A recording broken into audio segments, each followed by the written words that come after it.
7월 31일 월요일입니다. 오늘은 에베소서 5장 1절부터 7절까지 말씀입니다. 그리스도의 사랑으로 사랑하라. 이 제목입니다. 그리스도의 사랑으로 사랑하라. 에베소서는 1장부터 6장까지죠. 두 덩어리로 나눠진다고 했어요. 1, 2, 3장 한 덩어리, 4, 5, 6장 한 덩어리. 1, 2, 3장에서는 우리가 어떻게 하나님의 백성이 되었는지, 다른 말로 말하면 어떻게 교회가 되었는지, 그것을 자세하게 설명하고 있다고 그랬죠. 여러 각도에서 반복적으로. 그리고 4, 5, 6장에서는 하나님의 백성, 즉 교회가 어떻게 살아야 되느냐, 이 문제를 다루고 있다고 했어요. 근데 거기에서 우리가 놓치지 말아야 될 아주 중요한 개념이 있다고 그랬죠. 그게 뭐라고 그랬어요? 교회. 이 교회라는 개념이 뭔지 요걸 놓치지 말아야 된다고 했죠. 교회라는 말은 헬라어로 에클레시아 그런다고 그랬죠. 에클레시아. 요 말은 그 당시에 일반적으로 쓰이던 말이에요. 당시에 전쟁을 위해서 마을 광장으로 모이는 사람들. 전쟁이 일어나면은 그 마을 광장의 종탑에서 종을 땡땡땡땡 치면 이제 곳곳에서 자기 생업을 위해서 살던 사람들이 그 생업을 내려놓고 곧바로 다 마을 광장에 모이는 거예요. 이제 적의 침입을 대항해서 싸우기 위해서. 그래서 그렇게 생업을 내려놓고 종소리를 듣고, 부름의 소리죠. 그 부르는 소리를 듣고 달려와서 모인 사람들, 그 사람들을 에클레시아 이렇게 부른다고 그랬죠. 그런데 그 말에 예수님께서 아주 특별한 의미를 붙이세요. 예수님께서. 그래서 성경에서는 이 에클레시아라는 말을 처음 쓰신 분이 예수님이라고 그랬죠. 예수님이 빌립보 지방에 가셔서 제자들에게 물어보잖아요. 야, 사람들이 나를 누구라고 그러냐? 더러는 선지자, 더러는 엘리야 그럽니다. 그래, 너희들은 나를 누구라고 그러냐? 그랬더니 베드로가 나서서 주는 그리스도시요 살아계신 하나님의 아들입니다. 이렇게 고백하죠. 그러니까 예수님이 그 고백을 듣고 바요나 시모나, 내가 복이 있도다. 내 반석 위에, 내 반석 위에, 고백이라는 말이에요. 내 반석 위에 내 교회를 세우겠다. 그러면서 교회라는 말을 그때 예수님이 처음 쓰세요. 그때 예수님이 그렇게 전쟁을 위해서 마을 광장에 불려짐을 받은 그 사람들을 지칭하는 그 에클레시아라는 말을 누구한테 붙였어요?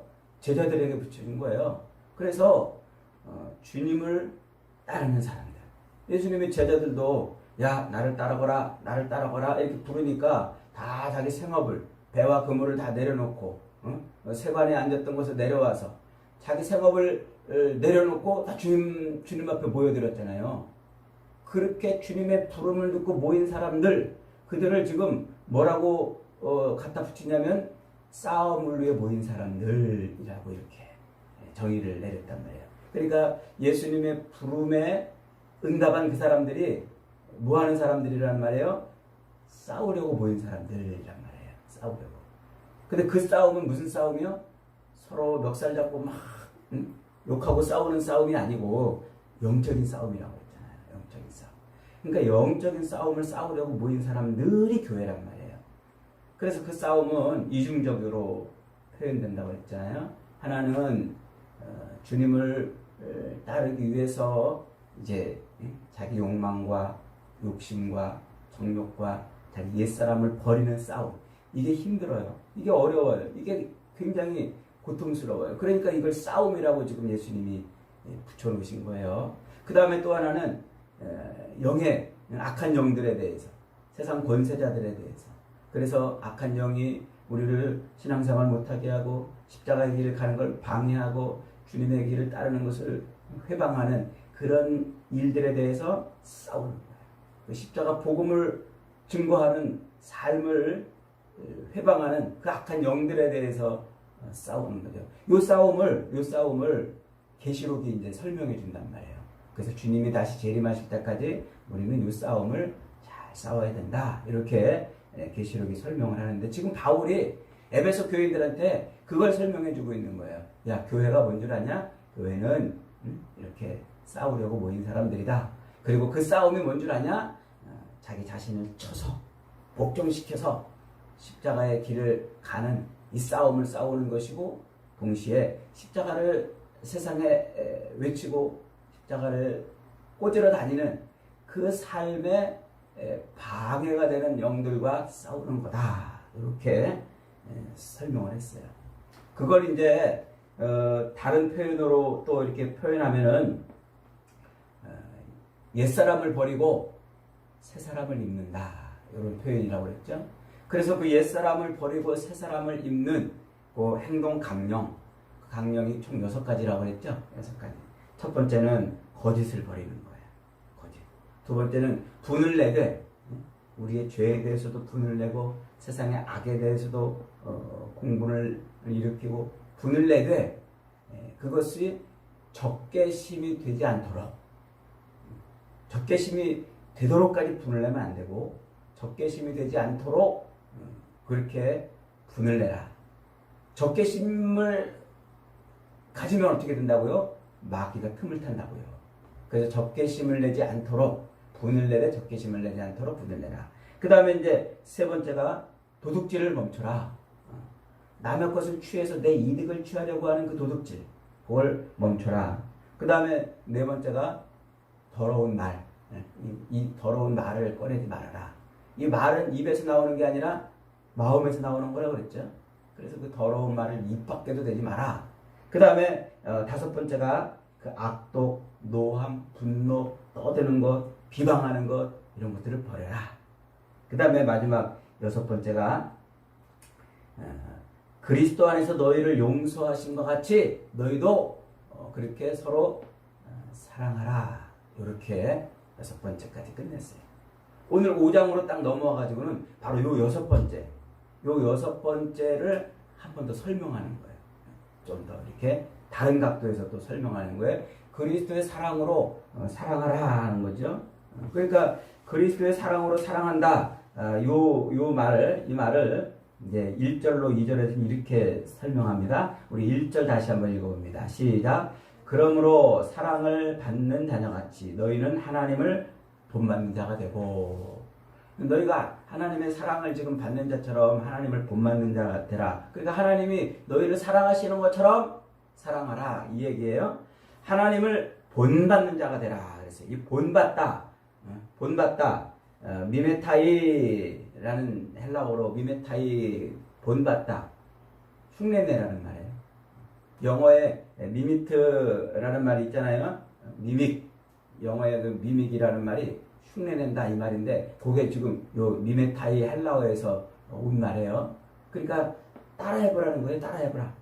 하나님이 너희를 사랑하시는 그 사랑을 자꾸 따라해봐라. 따라해봐라.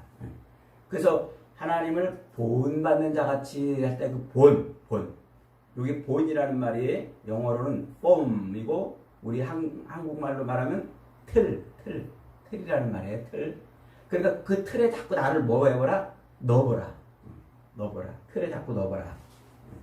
그 틀이 두 가지입니다. 하나는 마음의 틀과 또 하나는 몸의 틀이에요.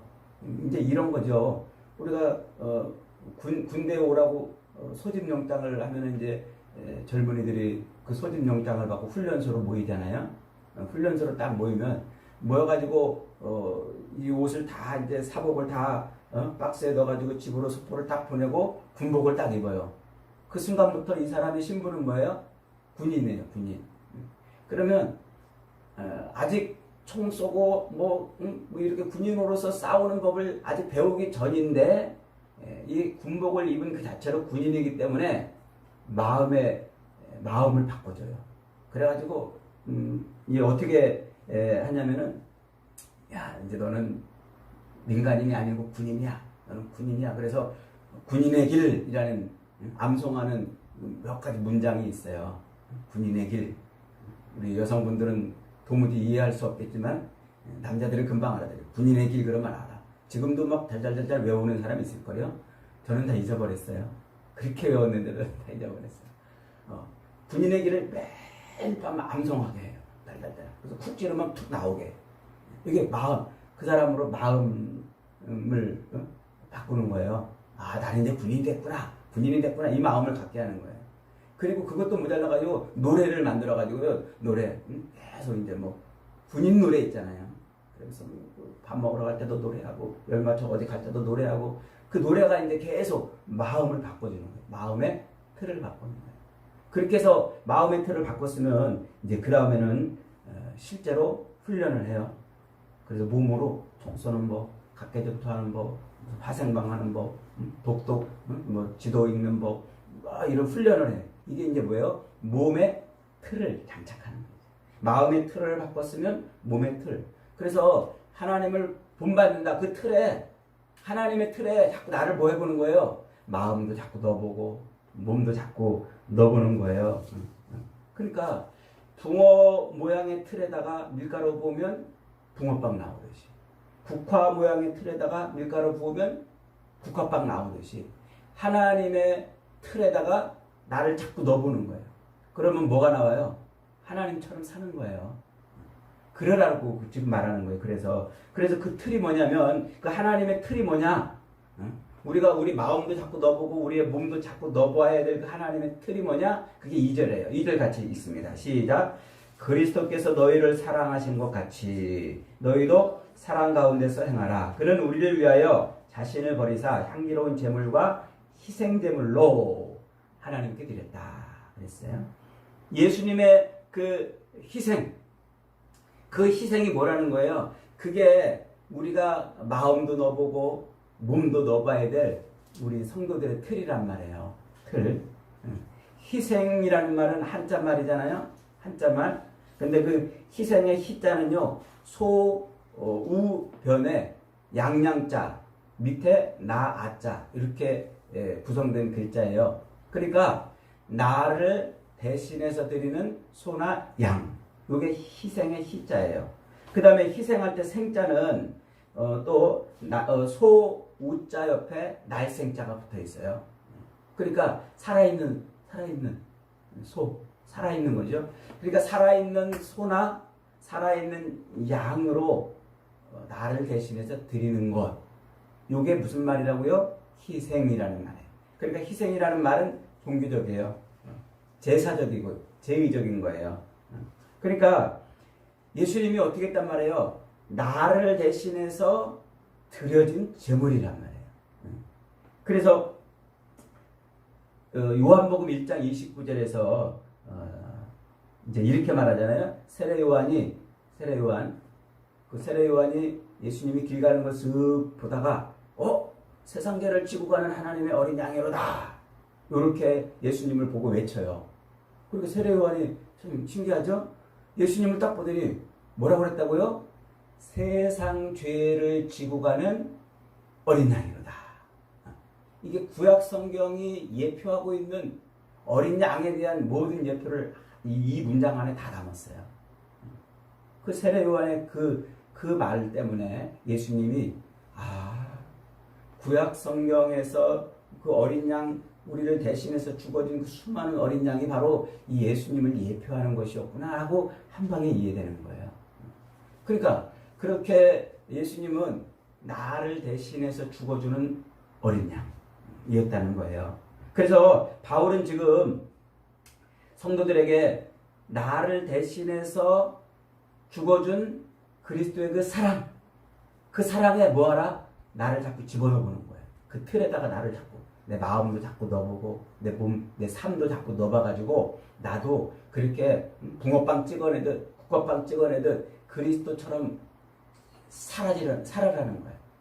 그래서 거기다 내 몸과 마음을 자꾸 그 틀에다 넣었다가 빼면은 그리스도처럼 된다는 거예요. 그래서 그게 뭐예요? 내가 죽어 너를 살리는 그 사랑이라는 거예요. 내가 죽어 너를 살리는, 그게 예수님의 희생의 사랑이라는 거예요. 그러니까 우리 그리스도인들이 이 땅을 살 때 바로 그것을 이루며 사는 거예요. 이게 쉽지 않잖아요. 이게 어렵잖아요. 이게 내가 죽어 너를 살리는 게 얼마나 이게 어려워요. 이 세상은 저것을 죽여야 내가 사는 그런 세상이란 말이에요. 그게 정글 같은 곳이란 말이에요. 그러니까 어느 누구도 이 땅에서 저걸 죽여야 내가 사는 이 경쟁 사회에서 치열하게 그렇게 살기 때문에 내가 죽어 너를 살리는 이것은 도무지 이룰 수 없는 거예요. 이게 얼마나 힘들고 얼마나 고통스럽고 이게 얼마나 이게 큰 거냐면 이것을 뭐에다 지금 비유하고 있다고요? 싸움에다 비유하고 있단 말이에요. 싸움에다. 그래서 예수님의 그 희생, 내가 죽어 너를 살리는 그 희생 그 틀에다가 자꾸 내 몸도 넣어보고 마음도 넣어보라는 거예요. 그런데 그 예수님의 희생에는요, 지금 세 가지 조건이 있어요. 그냥 아무렇게나 한다고 해서 희생이 아니에요. 그 희생은 세 가지 조건이 있는데, 첫째로는 남을 위한 것이어야 돼요.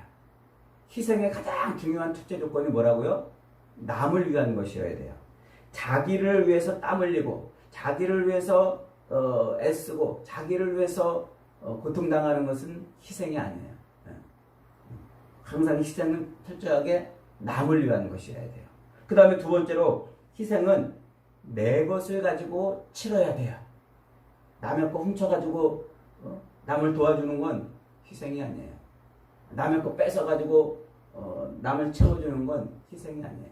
내 것을 가지고 남을 도와주고 남을 채워주고 이게 희생이라고. 그 다음에 세 번째는 희생은 반드시 뭐라고요? 하나님께 드리는 것이어야 돼요. 희생을 사람에게 드리는 것은요, 그것은 희생이 아니에요. 그 희생의 열매를 자기가 먹는 거, 그것도 희생이 아니에요. 희생의 열매를 사탄에게 바치는 것도 당연히 아니겠죠? 그러니까 희생은 그 영광과 열매를 온전히 누구에게 돌려드리는 것? 하나님께. 그러면 정리해 봅시다. 남의 것을 가지고 하는 것이 아니라 내 것으로 하고, 그 다음에 남을 위한 것이어야 되고, 희생의 열매는 하나님께 돌려드려야 되는 것. 그게 희생이라고요. 그러니까 예수님의 희생은 바로 그거였다는 거예요. 예수님이 당신 잘 먹고 잘 살려고 십자가에 매달린 게 아니라는 거예요. 예수님이 또 남의 피 가지고 십자가에서 우리를 위해서 피 흘린 게 아니라 자기를 위해서 자기 피로 하셨다는 거예요. 그렇게 해서 완성된 게 하나님의 영광을 위한 거잖아요. 그래서 그 그리스도의 그 십자가에 죽으심의 그 희생, 자기를 뭐라고 그랬다고요? 오늘 2절 다시 한번 보십시다. 그리스도께서 너희를 사랑하신 것 같이 너희도 사랑 가운데 생활하라. 그는 우리를 위해서 자신을 버렸잖아요. 향기로운 제물과 희생 제물로 하나님께 드렸잖아요. 그래서 그게 그리스도의 희생, 그 희생처럼 우리도 그 사랑을 살아보라. 그러니까 지금 사도 바울이 말하고 있는 이 그리스도의 그 희생으로 우리가 교회다운 삶을 살아야 합니다. 그래서 우리 그리스도인들은 사랑하며 살아야 돼요. 진짜 사랑하며 살아야 되는데 세상 사람들이 말하는 그런 윤리적인 사랑이 아닌 거예요. 이건 하나님께 드려지는 사랑. 그래서 그 그리스도의 그 희생의 사랑에 나를 넣어보는 거예요. 자꾸 내가 죽어 너를 살리는. 이게 잘 안 되잖아요. 그죠? 우리 가족끼리도 잘 안 되잖아요. 가족끼리도 내 것을 희생해서 이렇게 우리 가족 다른 사람을 사랑하는 거 쉽지 않아요. 부모들은 그게 돼요. 부모들. 근데 요즘에는 부모들도 안 되나 봐요. 요즘에 흉악한 뉴스들이 많이 나오잖아요. 자기가 낳은 자식들을 내팽개치고 막 이러는 일도 얼마나 많아요. 그러니까 오늘날은 진짜 확실히 사랑이 식어진 때가 많아요. 그러니까 이럴 때 주님은 진짜 교회는 바로 그 사랑, 내가 죽어 너를 살리는 그리스도의 사랑, 그 사랑을 이뤄보라는 거예요. 자꾸 마음으로도 자꾸 그렇게 그 틀에다 나를 넣어보고 내 몸도 자꾸 그렇게 해보는 거예요. 기회가 있을 때마다 그렇게 해보는 거예요. 그러면 그 사랑을 인해서 어떻게 된다고요? 교회가 더 견고하게 세워진단 말이에요. 우리가 교회라고 그랬잖아요. 우리 자신이 그리스도의 장성한 분량이 충만한 데까지 잘 뿐만 아니라 우리가 모인 이 교회도 그리스도의 장성한 분량이 충만한 데까지 잘하는 거예요. 그래서 견고한 그리스도의 사랑을 나타내는 게 진짜 교회로, 세상에서 진짜 교회로 우뚝 서는 거예요. 그런데 놀랍게도요, 그 희생은 그냥 희생만 있는 게 아니에요. 그 희생에는 반드시 뭐가 있어요? 그 희생에는 반드시 상급이 있어요. 상급. 예수 그리스도께서 그렇게 내가 주고 너를 살리는 그 사랑을 행함으로 말미암아 받으신 상급이 뭐예요? 모든 무릎이 다 예수님 무릎 앞에 무릎을 꿇었어요. 그래서 예수님이 모든 것의 통치자가 되신 거예요. 우리도 내가 주고 너를 살리는 그 희생, 그 사랑, 그리스도의 사랑을 자꾸 본받아서 살면 우리에게도 뭐가 있다고요? 상급이 있다고요. 그걸 보여주는 게 뭐냐? 그걸 보여주는 게 예수님이 골고다 언덕길을 갈 때 그 비아 돌로로사 고난의 길, 그 슬픔의 길을 십자가를 짊어지고 가다가 또 쓰러지고 그러잖아요. 그러니까 로마 군병이 그 행렬 옆에서 구경하고 있던 구레네 사람 시몬을 데려다가 거기다 십자가 밑에 집어넣고 네가 짊어지고 가라. 얼마나 놀랬겠어요. 구레네 사람 하고 싶었겠어요? 도망가고 싶었겠죠. 자기가 그 십자가에 못 박혀 죽으면 그럼 어떻게 해요? 그런 공포감도 있었겠죠. 그러니까 얼마나 두렵고 얼마나 공포스러웠겠어요. 그런데 어쩔 수 없이 그 십자가를 짊어지고 올라갔어요. 그런데 그것을 인해서 하나님은 그 구레네 사람 시몬에게 어떤 은혜를 주셔요? 그가 초대교회의 굉장히 중요한 지도자가 돼요. 그의 아내 역시, 그리고 그 자식들 알렉산더와 루포라는 그 두 명의 자식도 초대교회에서 큰 일꾼이 되죠. 그래서 바울이 여러 편지에서 이렇게 그 부인과 그 자식들의 안부를 묻는 그런 유명해졌다는 거예요. 그때 이미 바울이 복음을 전할 때 예수님이 십자가에 못 박혀 죽으신 지 한 25년, 30년도 안 된 때 이미 그 자식들이 다 그 집안이 크게 쓰임 받았다는 거예요. 이렇게 상급을 주시는 거예요. 은혜를 주시고 말이죠. 그러니까 여러분, 우리가 예수 그리스도의 그 사랑, 나를 죽여 너를 살리는 그 예수 그리스도의 사랑으로 우리를 살리셨듯이 우리도 그렇게 내가 죽어 너를 살리는 사랑을 자꾸 그러다 보면 그리스도의 장성한 분량이 충만한 데까지 자라서 온전한 사람이 되는 거예요. 그러다 보면 하나님이 어떻게 하신다고요? 우리에게 또 상급을 주신다 하는 거예요. 여러분, 희생은 반드시 보답이 있어요.